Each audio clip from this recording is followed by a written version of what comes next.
Okay, good morning once again. So we continue our discussion on multiple linear regression. Last time, what we did was to use the wage data set in order to create a linear model where the dependent variable was hourly wage and then the independent variable was education. So we used the LM function in R. So this was our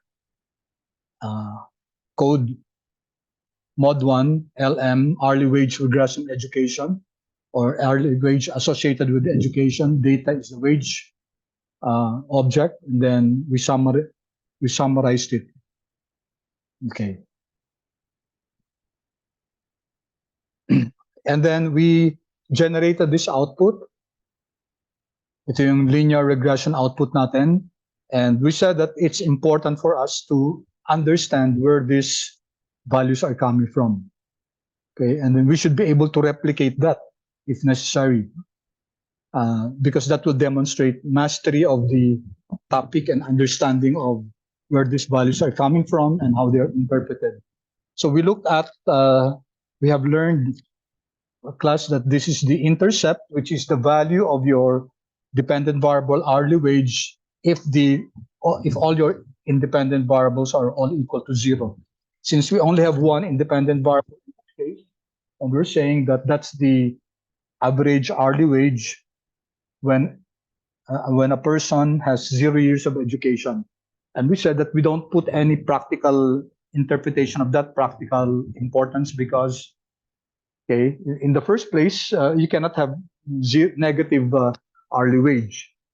Okay, and also it has a p-value equal to 0.187, which we said is not significant. So it indicates that there's a possibility, statistical probability, that your intercept is actually equal to 0. However, we said that even despite the fact that your intercept is in all probability equal to 0, we still include this in our model. We still incorporate that in our model, even if the p-value is greater than 0.05. So we are basing it on an inference. Okay, and if you recall, the null hypothesis here, B null is equal to 0, right? That's our null hypothesis, H naught. For this one, our null hypothesis is B1 is equal to 0. So for this, these are your individual test of means. We're testing whether the mean intercept is 0 or the mean education is 0. And for education, the slope parameter is 0.54, which means that for every 1 year increase in education, there's a corresponding 0.54 or 54 cents increase in hourly wage, ceteris paribus.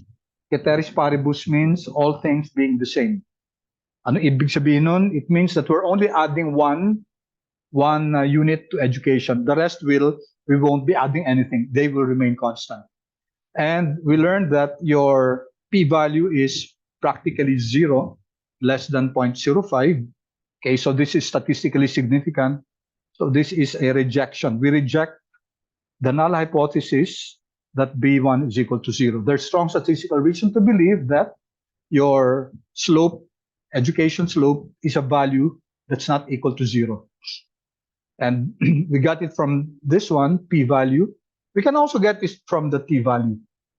We said that if you know the degrees of freedom, okay, if you know the level of significance, which is always usually alpha is usually 0.05, then you can use the function qt, okay, in order to determine what is the critical value for t.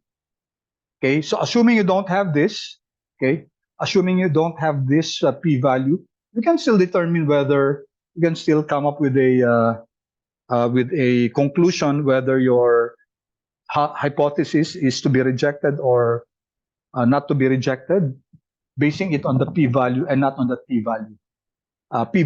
Based on the t-value and not on the p-value. So either or, class, either or. You can infer either using the p-value or the T value. And we learned how to look for the T critical using the QT function last time. So we learned that the T critical here is plus minus 1.96. Okay, it's plus minus because we said that your T distribution is symmetrical. Okay, so it can be here 1.96 or it can be here negative 1.96. So these are your critical values. Any T value less than negative 0.96, okay, or greater than 1.96, these are values within in the rejection region. Our inference will be we reject the null hypothesis. Okay, so these are just quick reviews of what we have discussed, hopefully in your elementary statistics. All right, then, so we know this.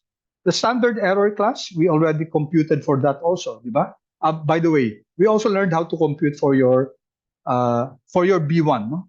I said that kindly discover. I gave you the formula to compute for your B sub 0.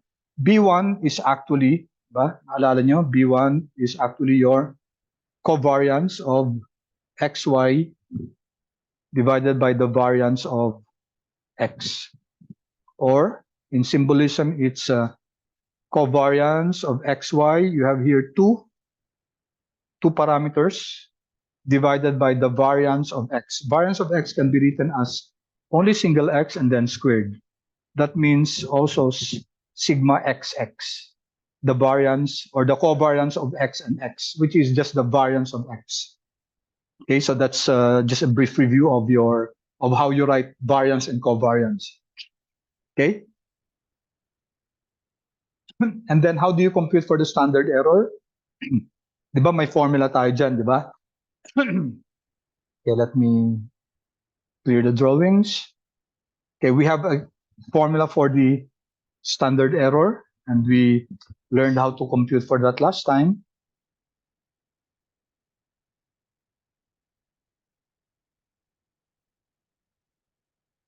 Naiwan yung, okay.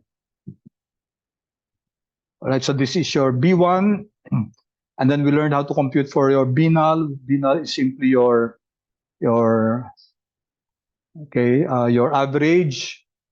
average y minus your B1 times your average x. Okay, so your intercept is actually a function of your average ng y and average ng x. All right. So for the standard error, eh, di ba ito yung formula natin? Kinompute natin yan. Eh, we will not compute that anymore. Okay, but we were able to show that indeed, yung standard error natin, based on the linear regression output, is the same. Ito, no? Ito yung 0.053, which is the same as your output. Then we can compute also for the t-stat, which is the ratio of your B1. So once we have your B1, okay, if you have already your slope, you divide it by your standard error of the slope, standard error of your slope, to get your t-stat. Okay, if you have your t-stat, you can actually compute for, okay, here we computed for the t-stat based on our formula. And then we can get the p-value of your t-stat. And it turns out that our p-value is 2.78 times 10 to the negative 22, which is different from the p-value here. Diba? Ano yung p-value dito?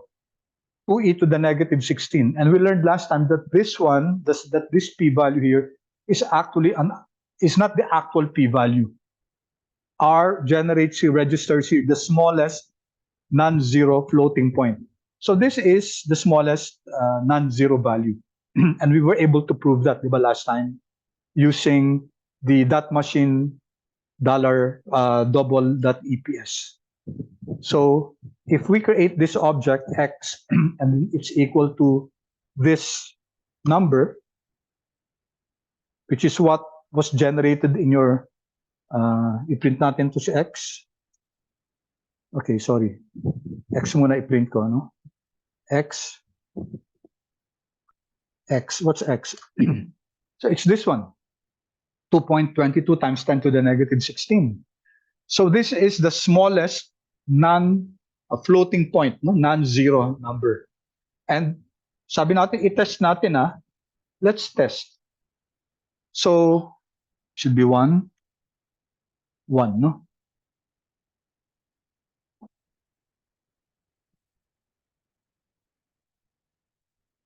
So I'm testing here. Di ba may x1, x na object tayo, di ba? Ito yung smallest na non-zero number for R. Okay, tapos sabi natin, if I add 1 to x, will it be equal to 1? Kasi kung 0 tong x na to, then this should return an answer true. Diba? Kasi 1 plus this very small number which should be treated as 0, then the answer here should be equal to true. Kaso, pag rinan natin yan, sabi natin, the answer is false, which means that x is non-zero. Okay? All right. Now, if I generate or if I test another one, 1 plus x, is it greater than 1? Then I'll get an answer equal to true. Kasi when you add x to the number 1, it will definitely be more than 1 since x is considered as non-zero. Yan. True nga, no? So 1 plus x is greater than 1. Okay, I hope you're following, no? And then we also generated this number x1, which is just the same number, si smallest floating point, and then binawasan natin. Okay, we subtracted from it a very, very small number. So let's create this object called x. Let me also print it, x1. Okay, so this is x. No? It's a value lower than the floating number, minimum floating point. Kasi negative 80 na siya, no? So if I add si x1 kay 1 and then test the logical test, will it be equal to 1? Ibig sabihin, will x1 be treated as 0? The answer here will be true. True. Okay? It will be true kasi x1 here is treated as 0. Okay, so I hope that's clear, class, yung answer na to na generate ni R dito sa negative 216. Kasi hindi naman talaga yan yung p-value natin, di ba? We were able to show that the p-value is this one, 2.78 times 10 to the negative 22, and it's not the same as the p-value there. We can actually get that. No? Okay. So kunin natin siya, no? Can we get that, class? Can we get the p-value? Yes, we can. So if we use the mod 1 object and then $sign coefficients, okay, mod 1 $sign coefficients, it will give us the two coefficients, si intercept at saka si education.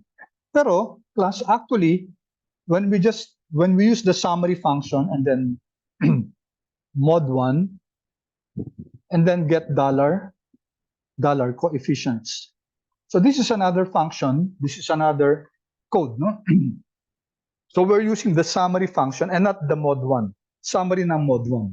Let's see what this will give us if we get the coefficients from the summary of mod 1. Okay, if we run this, okay, ulitin ko kasi let me expand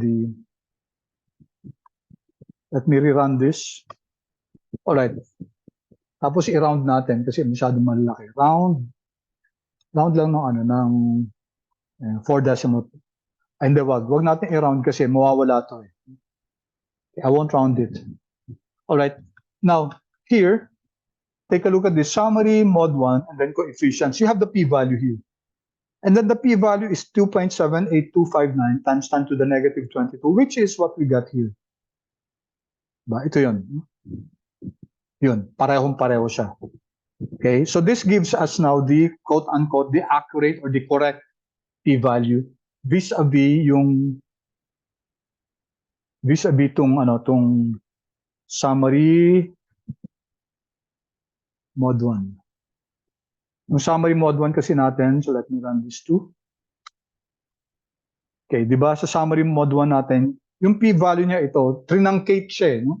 Binigay lang yung highest na lowest na floating point na non-zero as compared to this one. Okay, this should be, which is the value talaga ng p-value dito. But be that as it may, class, whether it's this amount or this amount, still, ang conclusion natin dito, we fail to reject the null hypothesis that education is equal to zero. So my question dito, null, though I run mod 1. Okay, sige, ano nga, Vic, ano nga, let me see yung ano, yung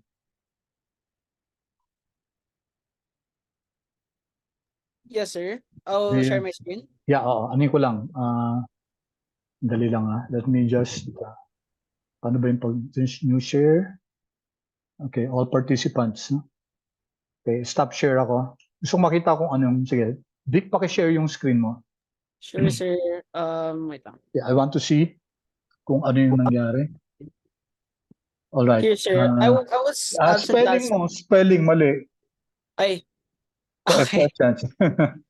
Kitang-kita ako agad dito. Sorry, sir. Sige, gawin mo muna. Para makita natin. Sige. Okay, sige. Sige, show your screen. Okay lang yan. That happens coefficient yan. Okay, sige. Run mo. Yan. Okay, yan na siya, di ba? Okay. Yes, sir. Good. Thank you for that question. Okay.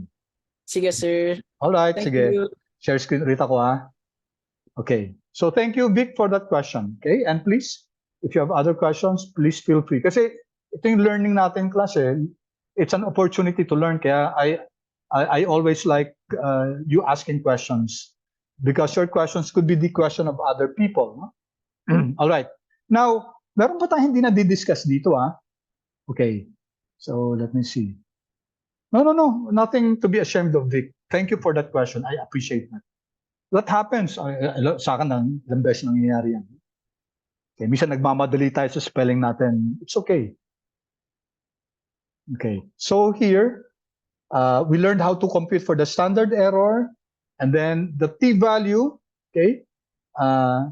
This can be computed using the formula here, estimate divided by your standard error. No? So your b divided by your standard error. It can be your b sub 0, that's your estimate for your intercept, divided by the standard error of your intercept. So that's b sub 0 over SE b sub 0. Or b sub 1 divided by SE b sub 1, standard error of your slope. Okay, so naka-pair yan class So that can be easily computed. And then yung p-value, mako-compute din natin yan. No? Okay, this can be computed. And we said that in R, hindi niya binibigay yung actual ng p-value. But regardless whether it gave us the minimum floating point, the conclusion will still be the same. Okay? And 3 stars here means significant at the 0.001 level or 0.1% level. All right. Then there's another thing here which we haven't discussed, which we're going to discuss now. Ito, saan nanggaling to? Itong mga to. Okay, because we're looking at the anatomy of your regression output. So kailangan maintindihan natin to class. Meron ditong residual standard error. Ano to? Anong ibig sabihin nito? Itong degrees of freedom, medyo alam na natin to di ba? Kasi yan yung degree of freedom ng regression natin. Ng residual, di ba? Which is equal to n minus k minus 1, di ba? Okay. Nadi-disconnect ako Can you hear me, class? Yes, sir. Okay, buti naka-recording pa tayo. Alright, so going back to our discussion here, sabi natin, what's this?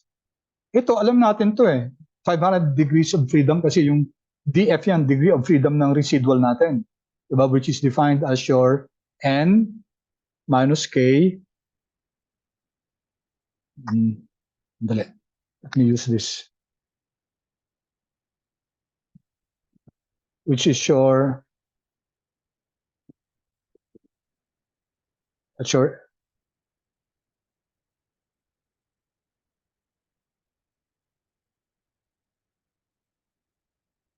Paano ko ba tatanggalin yan?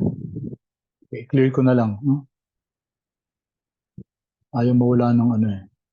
And then annotate again.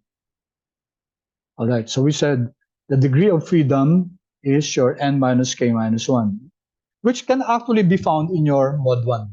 Sige nga, pakihanap yung degree of freedom sa mod 1. Sa mod 1 object natin, ano yung ano natin dito? Where can that be found, class? Check nyo yung dollar sign. Huh? Mod 1 and then dollar. Where do you find that? The answer, please.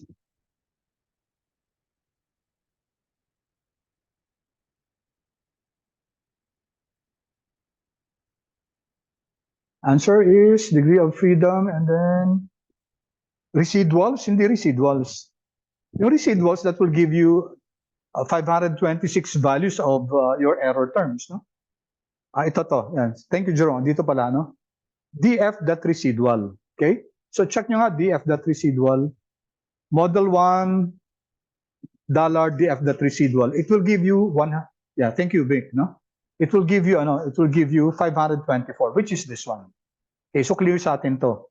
Ito hindi pa natin na-discuss, no? Multiple R squared and adjusted R squared. Discuss natin yan. Pero yung, from my experience in the other class, hindi namin inabot, no? Ito, i-discuss natin. Ito. Now dito, dalawa, no? Dalawang degree of freedom dito and we're using here F statistic. Dito, ang ginagamit natin, T statistics. No? So, may difference itong output na to at saka itong output na to. Okay, so our LM output in R gives us two inferences, two statistical tests. No? Number one, this is your individual test of means. Let's suppose there's another variable na ginamit natin, kunyari tenure. Kung may tenure pa dito, then meron pa mga values dito, no? And then meron pang P dito. So dito magiging dalawa yung, actually tatlo yung ano natin, hypothesis, no? Beta 0 is equal to 0, beta 1 is equal to 0, and beta 2 is equal to 0. So three hypotheses, no? Individual yan, individual t-test. So each one of them will have their own p-values, no? Ito naman, class, itong test dito, F statistic dito, this is what we call your overall goodness of fit. Overall goodness of fit. Goodness of fit test. And it has a different null hypothesis. Ang null hypothesis dito is H null is equal to beta 1 is equal to beta 2 is equal to beta, dalawa lang pala, no? Beta 1 is equal to beta 2 is equal to 0. So this is combined, no? Combined. So dito, ang alternative hypothesis natin, at least one of this is not equal to 0. Dito, isa-isa sila. Ang null hypothesis natin dito, B1 is not equal to 0. Dito naman, B2 is not equal to 0. Okay, for this one, for the overall goodness of fit test, which makes use of the F-stat, and ang F-stat class, dalawang degree of freedom, no? Degree of freedom 1, which is the number of your predictors. Ito 1, kasi education lang. Kung dalawa yan, the DF is equal to 2. No? DF1 is equal to 2. Pero since we only have one predictor, so 1 lang yan. Tapos meron pa isang DF2. Ito na yung n minus k minus 1 din. So dito, meron kang degree of freedom for your k, for your predictors, and meron kang degree of freedom for your n minus k minus 1. Sorry, n minus k minus 1. Alright? So, magkaiba dito yung yung p-values dito, no? You notice dito, iisa yung p-value. Dito naman, isa-isa. So, depende dun sa, natin, sa intercept, sa education, sa tenure, sa dami ng predictors natin. Dito, iisa lang. So, here, class, we'd like to determine saan nanggaling itong 3.378 na to. Saan nanggaling multiple R squared? Saan nanggaling adjusted R squared? Kasi F-stat, pati saan nanggaling pala yung F-stat, no? Kasi yung degree of freedom 1, alam natin to. Kung ilan yung predictors, yun ang degree of freedom 1. Ito naman, degree of freedom 2 will be n minus k minus 1. Ang n natin, 526. Ang k natin, 1 kasi isang predictor. And minus 1 din for the degree of freedom lost for the computation of your intercept. So that's 526 minus 1 minus 1, that's 524. Those are your 2 degrees of freedom for your F-stat. So sa F-stat, 2 degrees of freedom. Sa T-stat, isa lang. Okay, so that's the difference between the output here and the output here. So what we're going to do now is to generate this. Hanapin natin to kung paano natin to maintindihan. Importante maintindihan natin lahat to, class. Okay? So let me just clear this. Okay. All right.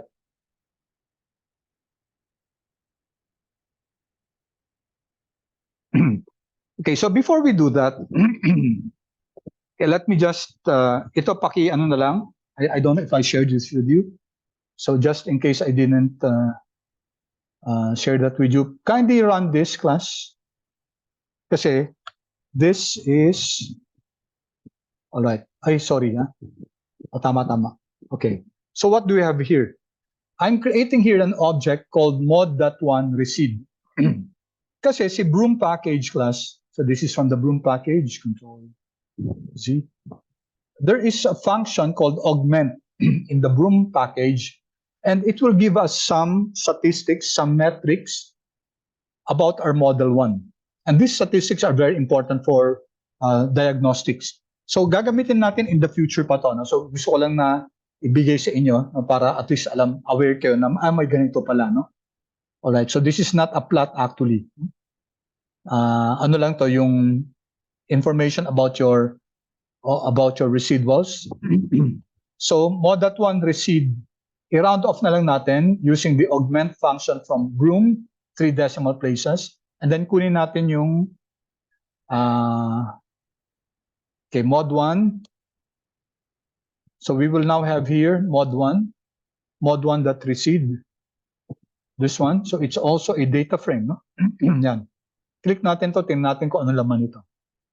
All right, so we have here some metrics, no? Andito yung variable natin, yung Y natin, si hourly wage. Andito si education. Andito si Y hat natin, yung fitted value. Okay, andito si residual natin, si E. Okay? And then you have here some metrics, yung hat.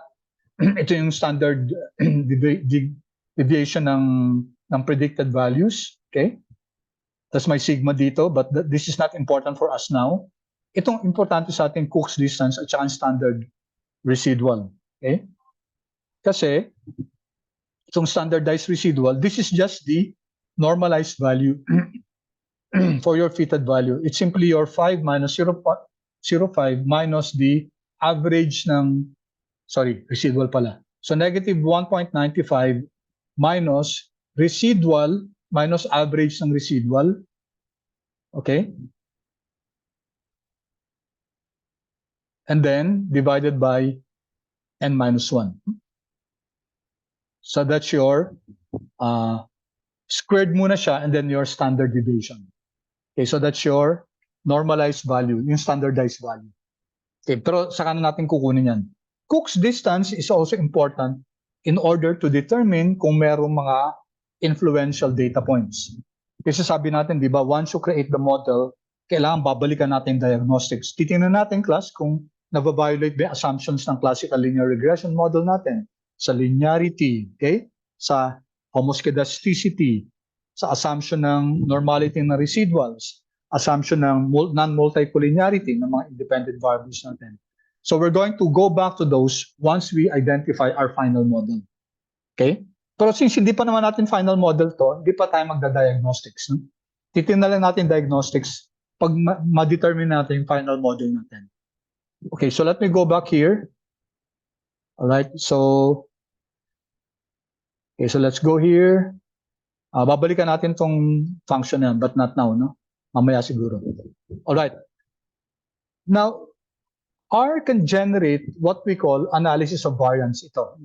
Itong generate niya kanina sa LM function natin, ito yung residual standard error, yan. Pwede niya i-generate yan as a table kasi dito parang ano lang siya, parang text lang siya. So we will now create this one. Okay? So from the stats package, which as you know, sa stats package class, di ba? It comes pre-packed, preloaded with R. So that's why hindi na natin kailangan i-install yan. There's a function called ANOVA, Analysis of Variance. So we can get the analysis of variance of our model 1 of our regression model. Okay, dito nag-round off lang ako into 3 decimal places. And then I'm creating this object called ANOVA 1. Okay? Okay, or gawin ko lang ANOV na lang para mas ma-excel. ANOV class. Okay, so let me run ANOV. Okay. Now take a look at this class. So it's something that's different from the LM output natin, di ba? Ang tawag dito, analysis of variance. Okay, so ito alam natin class, no? Ang response variable natin is hourly wage. This is our dependent variable. We have this degree of freedom. Degree of freedom ng education, 1, kasi isang predictor yan. Kung meron pa tayong ibang predictors, nare, tenure, ilalabas din dito yun, tas 1 din yun. Bawat isang predictor, di ba, 1 degree of freedom yan. And then your residuals will be n minus k minus 1. 526 observations minus k, which is the number of predictors, which is 1. And then another minus 1, you have 524 here. Okay, and then we have here some strange values here. Some of the squares, no? And then we have mean square. And then andi dito sa f value, ito yun. Okay, ito yung f value natin kanina, 103.36 na yan. And then the probability here. Okay? All right. So, tingnan natin to class, no? Ano to? What are these? All right. So, let me first annotate ko lang to. So, number 1, ito. Sum of the squares. So, let me make this SS. Sum of the squares. Mean square, let's call it MS. Mean square. All right. This is your regression. Yung education is a regressor. So we will call this regression. Okay? This is your residual.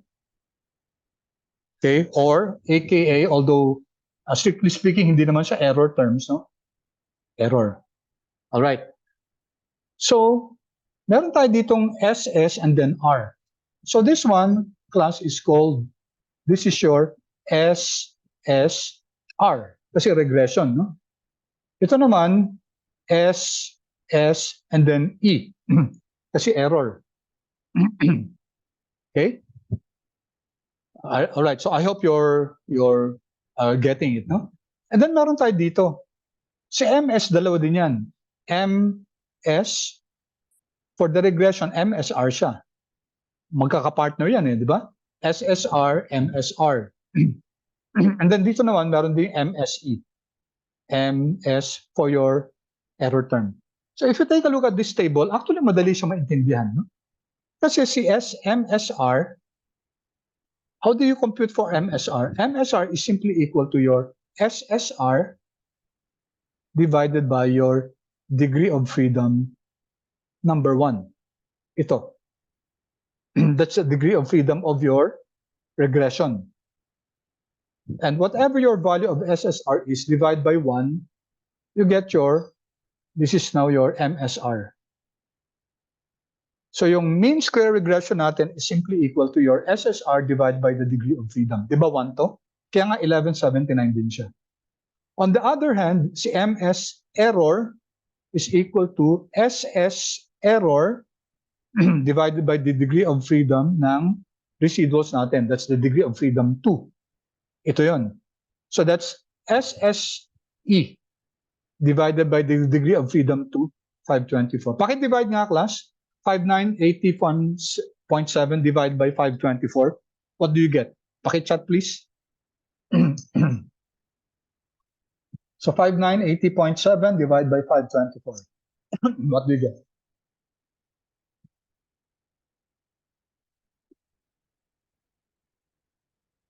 Okay. How about the others, please? I hope everybody will give a feedback. Okay, only 2. Let's wait for the others to give their answers. Gusto ko makita kung ano yung answer na generate. Okay. Sana 20 plus, no? 27 kayo eh. Yan. Thank you. I hope others are able to follow. Okay, wala pa sa 50% ang sumagot. Sana maka 70% pa lang tayo.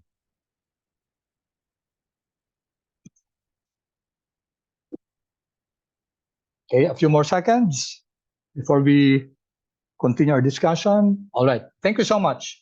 And you should be getting, yes, 11.41. Tama. 5980.7 divided by 5.24. So ito yon plus 11.41. Dun galing yan.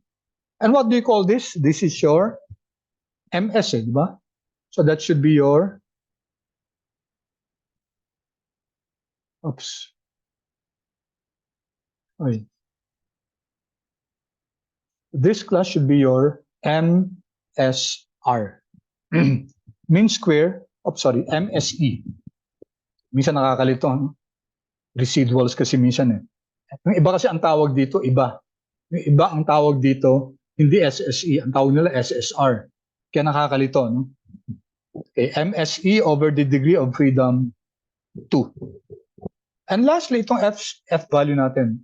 So F value is simply MS of your regression divided by MS of your residuals. Mean square regression, mean square residuals. So if you divide 11.79 divided by 11.41, what do you get? Please answer. Okay, thank you for your answers here.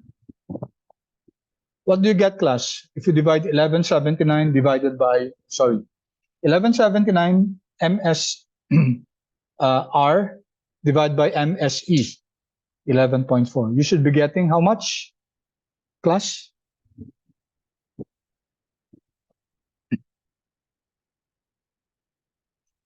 Okay, waiting for the others.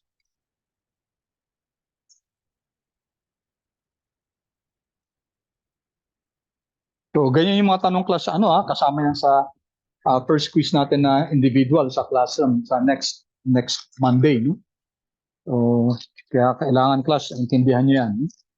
Hindi tayo gagamit ng computer kasi may mga iba sa inyo na na do not have computers, they cannot bring computers sa school. Okay, so it will be a paper and pen. Okay. All right. 1.034 ba? 1179.73 divided by 11.41. Parang hindi. 1.04 ba? 11.41 to, class, 1179.73. Yeah, 103, no? 103, class.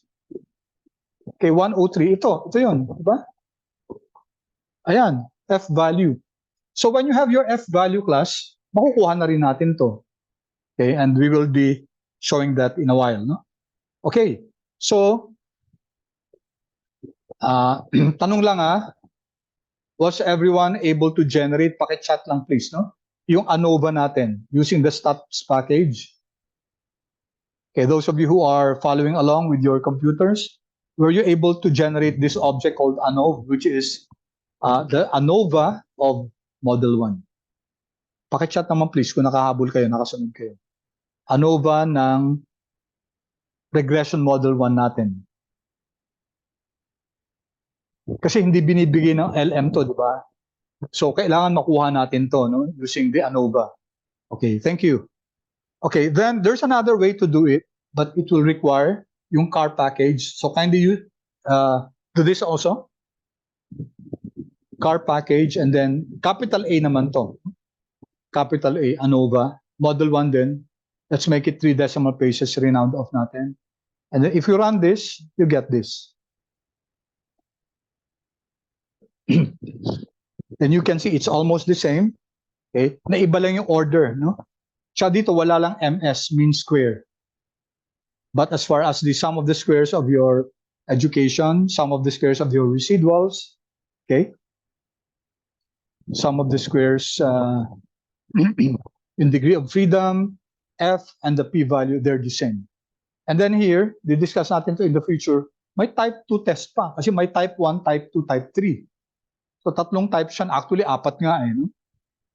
But yung type 3 is really not important to us. No? It has something to do with the interaction of variables.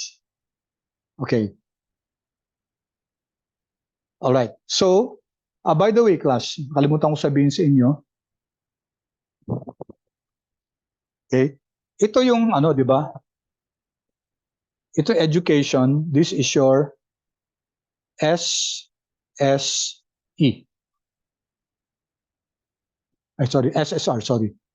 Nalilito ako minsan kasi yung ibang yung ginagamit ko SSE para sa explain, no? So SSR means regression. Ito naman yung SSE. Okay? So ano ibig sabihin tong sum of the squares of regression? This is the variation.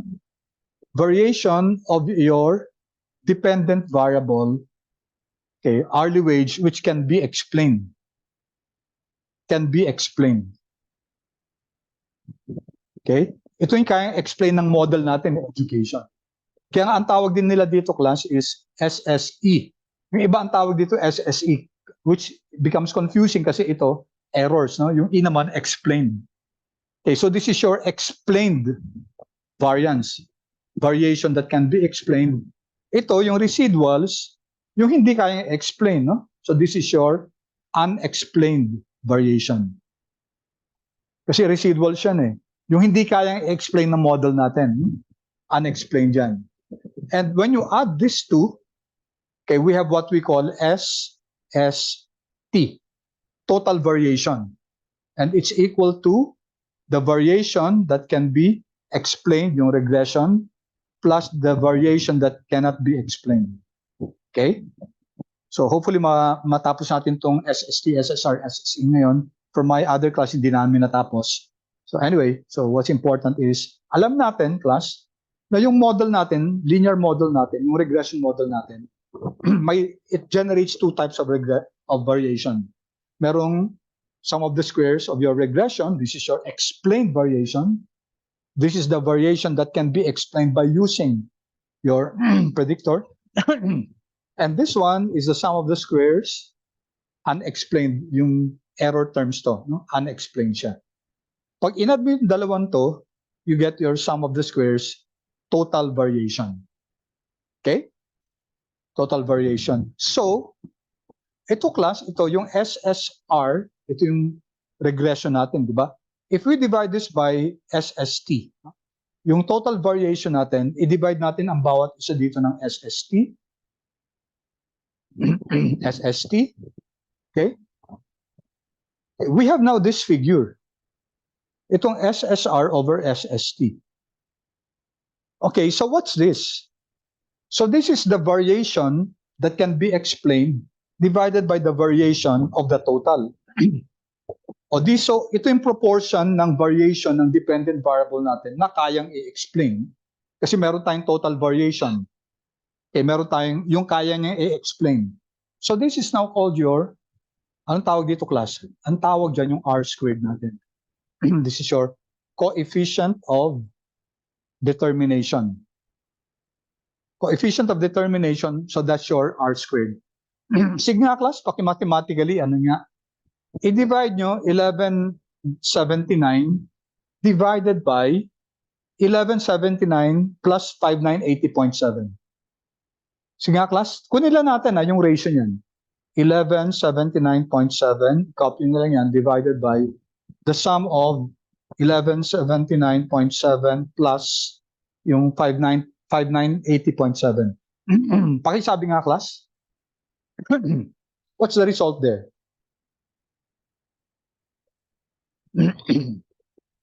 Kindly, please. Okay, may answer dito. All right, ang answer is 16.48. All right, yan, thank you. 16.48. Okay, so ano muna ako i-cancel ko to. Close.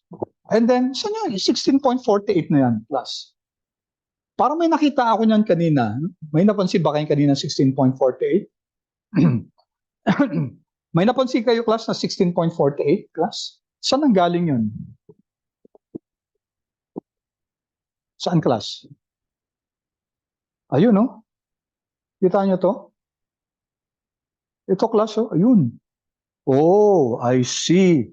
So, multiple R squared to, no? So itong multiple R squared pala na yan, it means that that is the proportion of the variation of the variability of your dependent variable that can be explained by our model, by education. So 16.48% ang kayang i-explain ni education, okay, on the variability of your dependent variable hourly wage. So, yung hindi niya kayang explain, yun yung unexplained. Yun yung SSE, di ba? Right? Paki-compute nga class yung yung SSE divided by the total. Di ba may SSE tayo diyan, di ba? What's your SSE class? Di ba ito yan, no? Ito. So palitan lang yung denominator, yung numerator kanina, gawin yung 5980.7. And what do you get? Of course, you get 1 minus, di ba? 16.48. Di ba? Tama ba? And that 1 minus 16.48, that's 83.52 something, okay? So that's your unexplained variance, unexplained variation. So yun yung hindi kayang i-explain ng model natin. So saan kukunin yun? Well, pwedeng sa ibang sa ibang variables. Thank you. Thank you, Vince. Thank you, Raf, no? Jan. Tama. So yun yung unexplained. So yung explained, itong multiple R squared. Ano naman itong adjusted R squared? Mamaya titingnan natin to or baka hindi natin abutin, Pero we will see what this adjusted R squared is all about. Okay.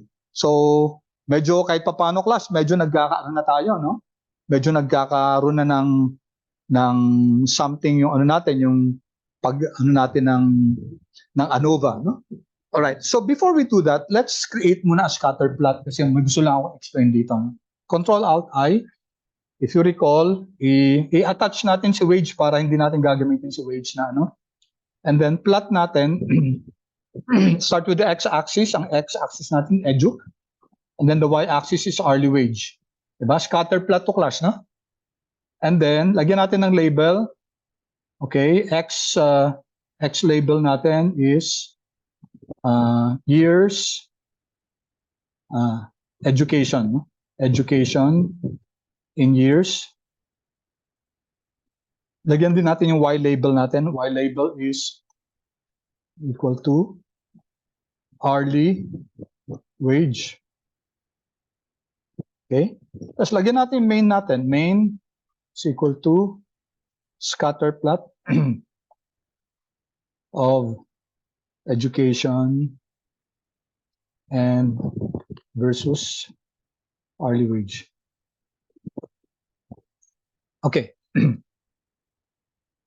All right. So we have met this plot, di ba? Kaso linagyan natin dati ng wage dollar education at saka wage dollar the hourly wage. Kaso here, since we're attaching it already, hindi na natin kailangan lagyan yan. So run natin class and you will have this. All right. We have met this class, di ba? We have met this plot before. Ito yung scatter plot ni education in the y-axis and hourly wage on the y-axis. Okay. So gusto natin i-explain si hourly wage. So what can we do, class? Well, the first thing that we can do is pwede natin hindi gamitin yung mga independent variables natin. Huwag natin gamitin si years, education. Huwag natin gamitin si tenure, etc. If we're not going to do that, how will we predict si hourly wage? Any idea, class? Without using years, without using the independent variables. What could be a logical way to model hourly wage, predict hourly wage? Anyone?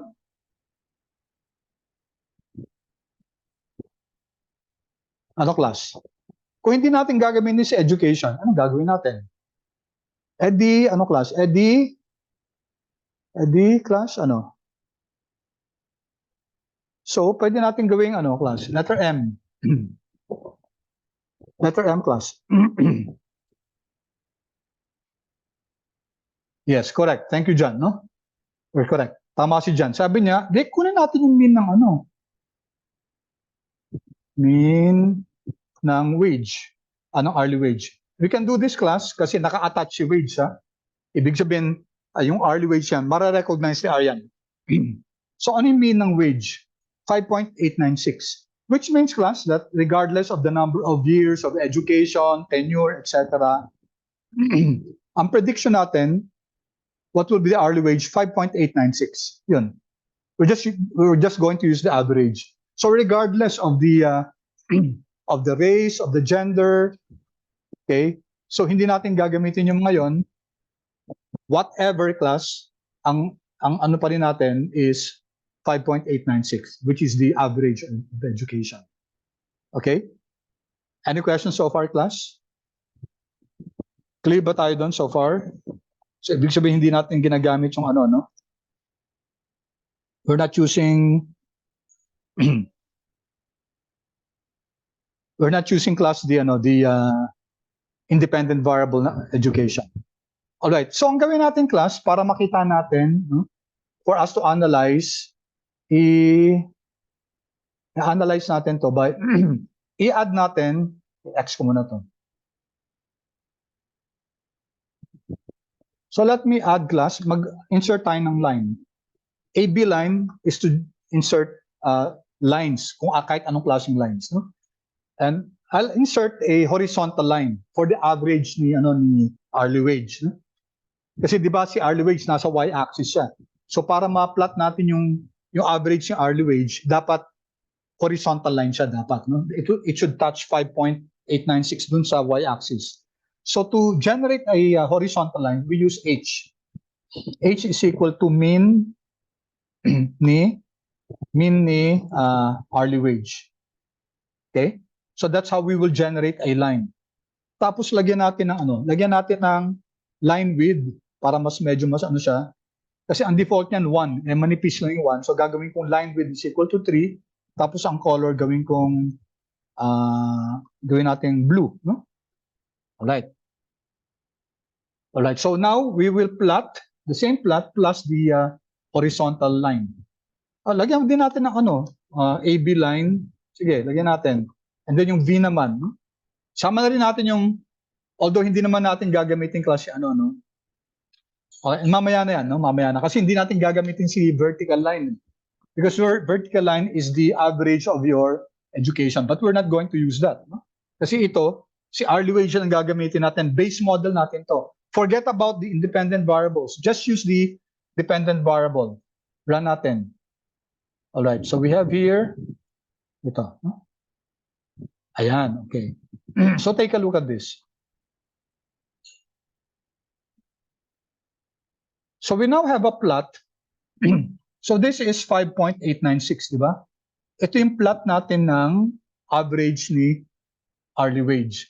So no matter what the years of education, it doesn't matter kung ilang years of education ka. Basta ang hourly wage mo 5.896. Of course, you can see the weakness of this model kasi kung may data ka naman about yung kung ilang education, di ba? Parang may effect eh. Parang may effect yung education in years, no? You can see here, dito mabababa yung years in education nila, mabababa yung hourly wage.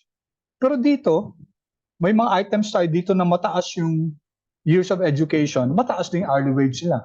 So it seems like education in years affects yung hourly wage natin. Pero ang model natin ito, walang effect si hourly wage. regardless of the education, yun pa rin yung estimate natin ng hourly wage. So, we learned something here, no? Okay. Kailan natin to, no? This is your, gawin kong pula. This is your actual point, di ba? Y sub I yan, di ba? Kasi ito yung estimate natin. So, we missed the estimate by this amount, di ba? Kasi ito yung estimate natin, hourly wage. Tapos ito yung actual point. Lalo na dito, class. This is your actual point, di ba? This is your actual hourly wage. Pero, since we're just using the mean, ito lang yung estimate natin. Ito yung natin. Ito yung mali natin, di ba? Di ba? So, makikita natin dito, class, yung mga yung mga quote-unquote errors, no? If we're just going to base it on the hourly wage. Okay, we have a name for this. So the difference between the actual point, y sub I, di ba mga actual point yan, minus the average, which is the y mean.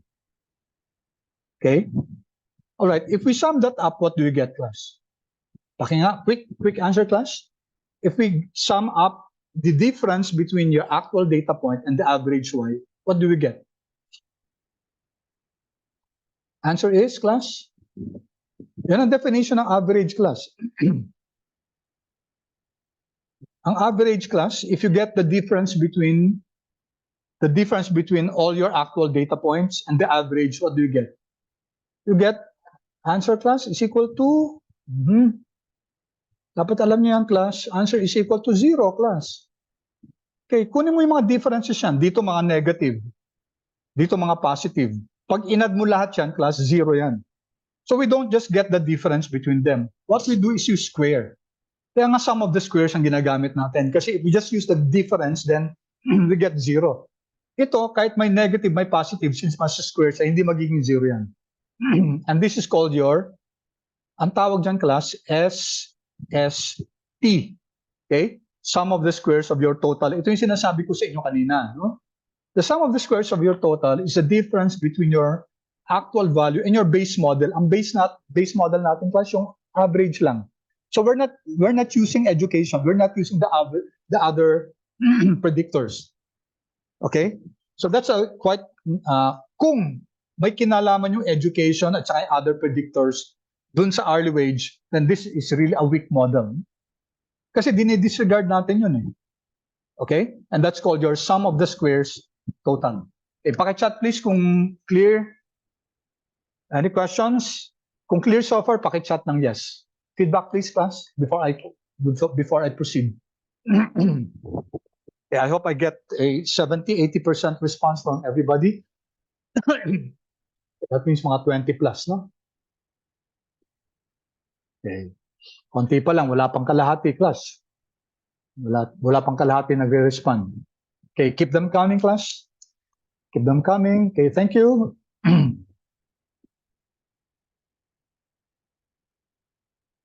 So either yung hindi nagre-respond, walang access, pero nakakanood kayo, di ba? So you should be able to answer yes or no. O wala kayo dito. No? Nagpa-attendance lang kayo tapos ano, you're doing something else. Okay, thank you, class. Thank you for your responses. Okay, salamat, na. I-clear ko muna to. Clear natin. Now, X ko to. This time, class, gamitin natin sa education as a predictor. Okay?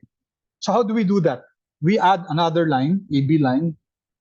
This time yung line natin will be your model, mod 1.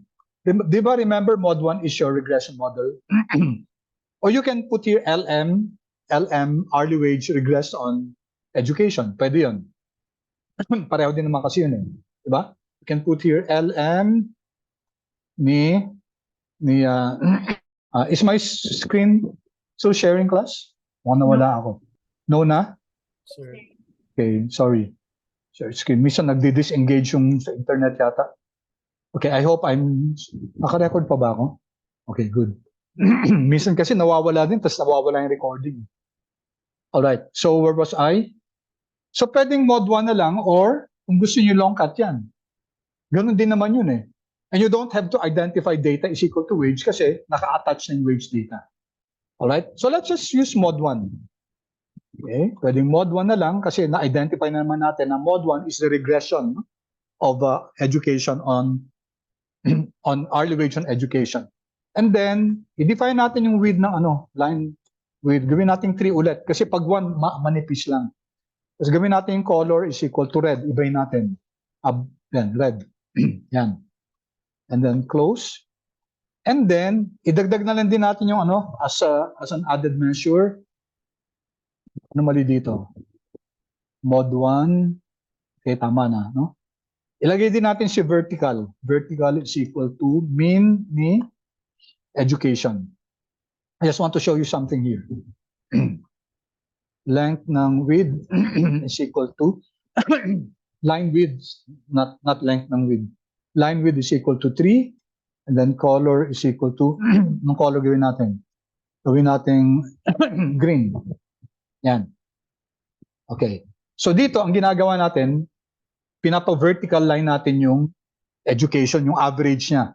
Kasi education is on the x-axis, di ba? Therefore, ang mean niya will be a vertical line. The mean of the x-axis will be a vertical line. Alright, run natin to, class. Run. Okay, hindi na run. There you go. Alright, i-maximize ko. Okay, take a look at this. Alright, tingnan natin very quickly. So, ito yung mean ng hourly wage. Ito yung mean ni education. Ito yung regression line natin. Yan. Notice, class, that the regression line always touches the mean ng hourly wage at saka mean ng education. Lagi yan. Walang paltos yan. Tatama at tatama yung regression line natin. Diyan sa point ng average ng hourly wage at saka average ng x-axis natin. Alright. So, okay. So, sana yung digital pen ko? Okay. Wala, nawala.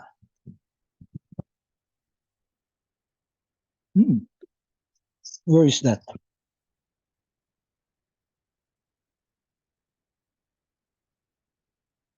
Okay. It's in front of me. Ay, ginako, grabe. Okay, sige. So, alright. So, a while ago, we were able to define, di ba, yung SST natin. Yung difference ng actual at saka ng average. So, lahat yan, di ba? Okay, now, what did we do? What we did was from the mean, ito, in-improve natin siya. Anong ginawa natin? Instead of the mean, ang ginawa natin, class, we use the regression line. We use education. So now, kunyari dito, what is this point? Okay, what's this point? This is your predicted value given this value of your years in education. Kung ang ginamit lang natin, class, yung mean, ito yung magiging predicted value natin, 5.89 pa rin. Pero since we use education, ito na yung naging predicted value natin. So, there's a difference now. Okay? Yung difference ng mean natin, yung average, yung base model natin, at saka yung regression natin, class, kunyari dito, no? At this point of education, ito yung average na hourly wage natin. Pare-pareho lang, di ba? Ang hourly wage natin hindi nagbabago regardless of the number of years. So, sabihin natin, in-improve natin from just the mean to this value. Ito na yung difference ng mean natin at saka ng regression natin. Okay? Or ng fitted value natin. Alright, so let's get the difference of that. So yung mean y sub m natin, minus natin dun sa, what's this? This is your fitted value, di ba? And that's called your y hat sub I. And once again, class, if you just get the sum of that, the difference between that, you'll also get 0. 0 din yan. So we don't get the 0 there. Ang ginagawa natin, kinukuha natin yung squared nun para may value siya. And the difference, the squared difference between your mean and your predicted value, which is supposed to be an improvement, no? From the base model lang na mean to your predicted value, this is now called your SSR. Regression to. Okay? So the sum of the squares of your regression is the difference between your mean and your predicted value. Okay, and lastly, so ito yung predicted value natin, di ba? Yung red line na yan. I-compare natin siya sa actual values. Kunyari ito. This is your actual value. This is your predicted value using your predictor education. Meron tayong mali, no? So makikita na dito, class, may mga mali tayo. Ito yung actual, ito yung predicted value natin. So, you're missing the actual point. So, yan, class, yung mga residuals natin, yung mga error terms natin. Diba? So, if you get the difference between your predicted value, y hat, So that's your predicted value, di ba? Y hat minus your actual value. Okay. Minus your actual value, Y sub I. Okay. If you get the sum of that, again, you're going to get 0. So we don't get the sum of this. What we get is the squared sum. And this is your SSE. Ito yung ano natin, yung mga error terms natin. So if you add these two, SSR divided by SSE, you get your SST. So SST is equal to sum of the squares of your regression plus sum of the squares of your residuals. And then kanina, di ba, dinivide natin ng ano yan, SST, yung pareho, to get your R squared. Okay, so let's compute for that class. Okay, alam natin yung formula ng ano, di ba? So let me clear the drawing, and then let's just, okay, balik ako dito. Okay, preserve lang natin yung drawing natin na yan. All right. So first, let's go to your SSR. SSR natin, di ba, class? Ito yung predicted natin minus, okay, this is your regression. Yung improvement natin sa model natin, ang base model natin yung mean. Di ba? Ang predicted natin is Y hat. So we can compute for that. No? So let's create this object SSR, which is, okay, makukuha natin itong, may model 1 na tayo, di ba? So sum, di ba? Kunin muna natin yung ano, squared natin yan. So mod 1, ano sa mod 1? Yung fitted values, di ba? That's your fitted values. Right? Ito yon. Minus what? Minus your mean. Okay, we can use the mean kasi naka-attach pa rin si ano, naka-attach pa rin si wage natin. So that's the mean of hourly wage. Diba? All right? We get the difference of that and then we square that. We square that muna, squared. Okay. So ito na yung squared natin. And then get the sum. Close natin si sum. So the sum of the squares of your regression is yung mga fitted values natin minus the mean of your dependent variable hourly wage. Okay, square natin yun and then get the sum. All right? So if I run this, what do I get? Okay, so let me print that. Quote, parenthesis para ma-print na. All right, 1179.732. Okay, how does that compare with your ANOVA kanina? 1179. Ayun, class. Ito. 1179. That's the sum of the squares of your regression. Diba? So, yeah, nakuha natin to based on the definition. Then next, tuloy natin. How about the sum of the squares of your error terms? Ito. So this is now, yung residuals natin, your error terms natin will be the difference of your fitted value minus your actual value. So actual minus your your regression line values natin or fitted values. So let's call this SSE. And then I'm going to SSE. Unahin muna natin yung squared nito, no? So this is your actual. Ano yung actual value natin, class? So di ba that's your hourly wage. No?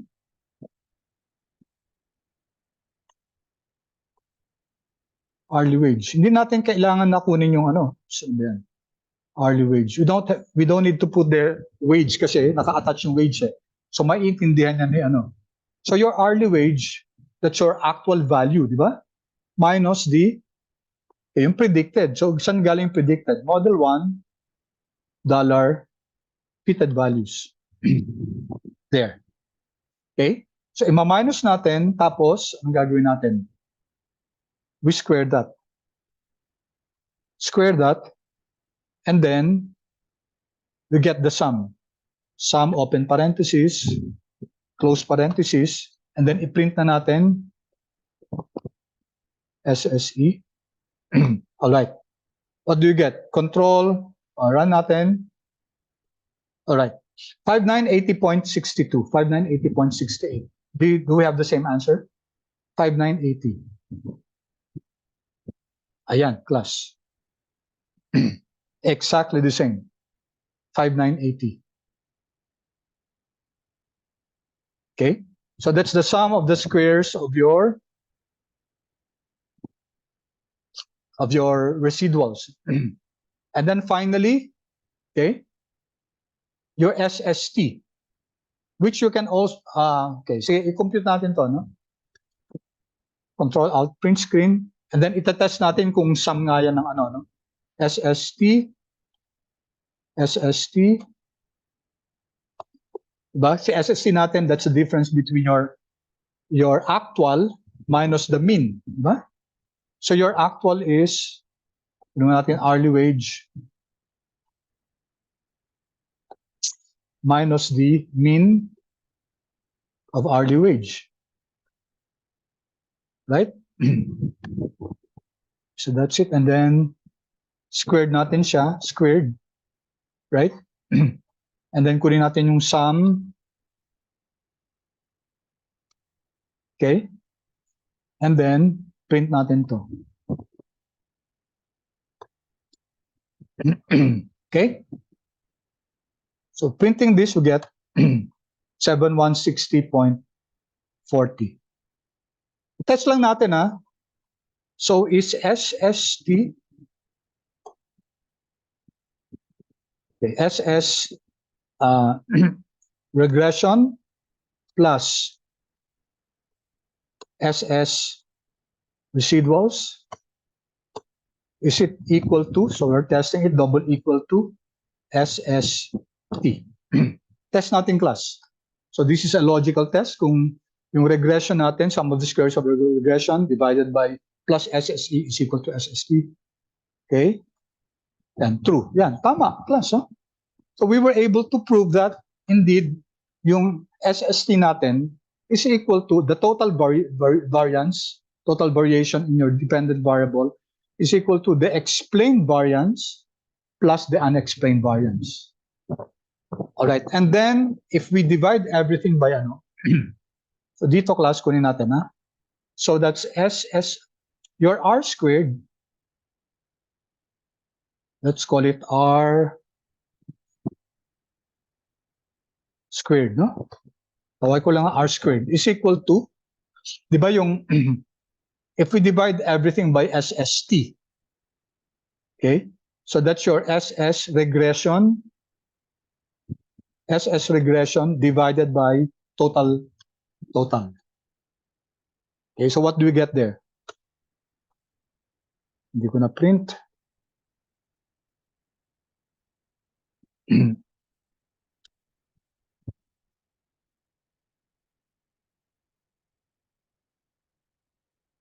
$16.48. Tama ba, class?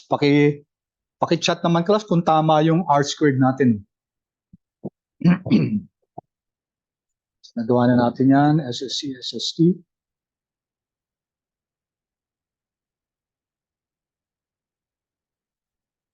Class, tama ba? Okay, good. Good. Ba, so, madali lang, no?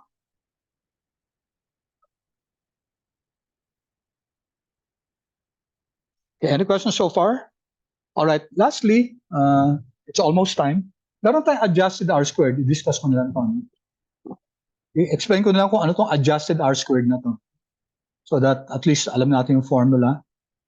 Okay. This is, medyo mahirap yung formula na ito, no?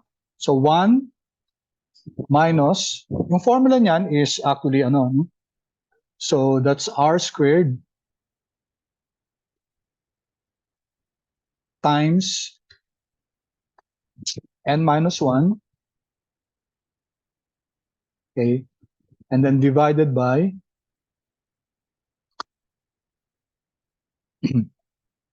N minus K minus 1.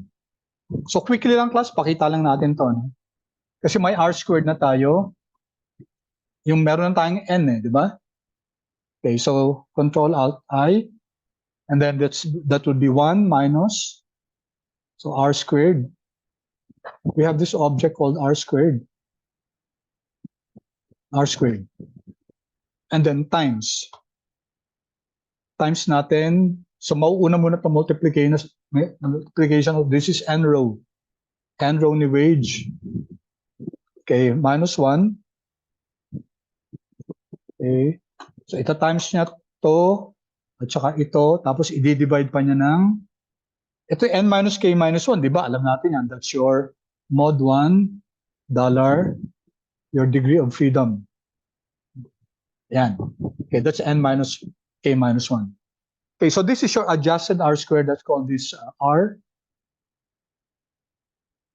adjusted. Okay. So, paki-compute nga class. And it's almost time, a few more seconds. Kindly compute class, and what do you get? Pakisabi naman kung yes, kung pareho siya dun sa sa adjusted R squared dito. Where's our adjusted R squared? Yung sa natin.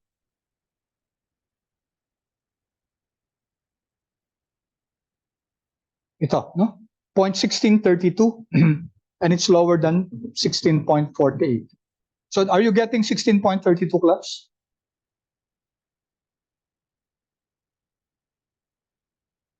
Saan ba yung yes niyan? Yung sa ngayon o yung sa kanina?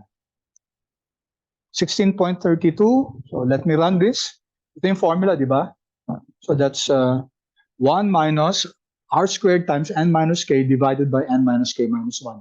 So you have to perform this first and then subtract that from 1. If we run this, okay, hindi ko nalagyan ng parenthesis to para i-print na niya. If this is 16.32, then we got it. Ay, sorry. So, okay. Ito yung sorry. Nagkamali ako. Ito yung this is the, okay.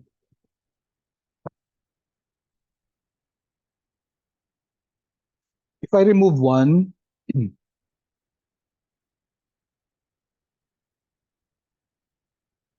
$16.5, so may mali ako dito. N row wage minus 1. R squared times N minus 1 divided by 1, 2, 1, 2. Tama naman. 1. Tama yung formula ko yan. Sige, anyway, titinan ko na lang to next meeting. Para may mali yata ako sa formula. 83. So, 1 minus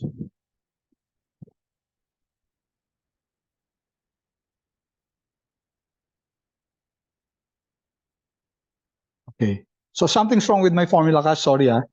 So we'll continue with this next meeting. It should be dapat if I subtract pag 1 minus this, I think I know. I know. Mali pa rin. Okay, sorry about that. So let me check my formula here. I think I made a mistake. Kasi dapat 16.32 siya, no? So I'm getting a wrong answer. All right, so I'm sorry about that. All right, it's already time, class, and I'll record, class. Yung continuation nito will be yung ANOVA, class. ANOVA, and then I will we will now go to the next one. Okay, ito. Just mod 2. Just to end here, class, model 2. So next meeting, ito gagawin natin, LM ni hourly wage. Okay, ano yung mga natin? Education, plus tenure, plus race, plus gender, plus ano pa, class? Plus, ano pa yun? Ano pa class yung mga ano natin? Names ng wage, plus civil status,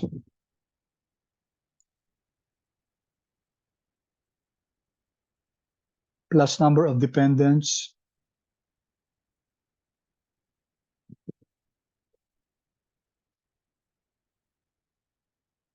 so experience, wala pang experience. Okay, so next meeting class, ito i-record ko and then data is equal to wage. We're now going to create a model where yung ano natin, yung regressors, lahat isasama na natin. And then just to show you what happens, model 2, pag rinan natin to,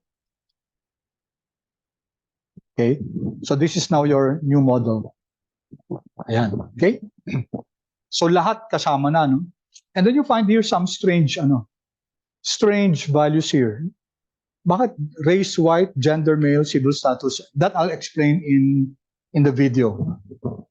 Okay, so kindly watch that video kasi i-explain ko dun kung ano na nangyari dito. What happened? And please watch that before Thursday next week. Okay, thank you so much class for the patience. Maraming salamat.